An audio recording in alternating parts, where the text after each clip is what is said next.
قال رسول الله صلى الله عليه وسلم إذا زلزلت تعدل نصف القرآن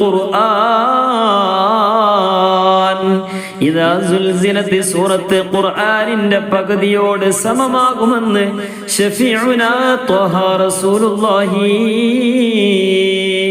സല്ലല്ലാഹു അലൈഹി വസല്ലമ തങ്ങൾ നമ്മെ പഠിപ്പിക്കുകയാണ്. ഇദാ സുൽസിലത്തി സൂറത്ത് ഒരാൾ പാരായണം ചെയ്താൽ പരിശുദ്ധ ഖുർആൻ പകുതി ഓതിയതുപോലെയാണ്. 2 പ്രാവശ്യം ഓതിയാൽ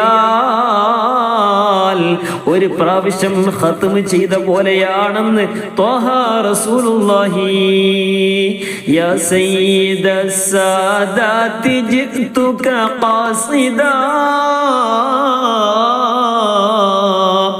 أرجو حماك فلا تخيب مقصدي يا ربي صل على النبي محمد منجي الخلائق من جهنم في غدي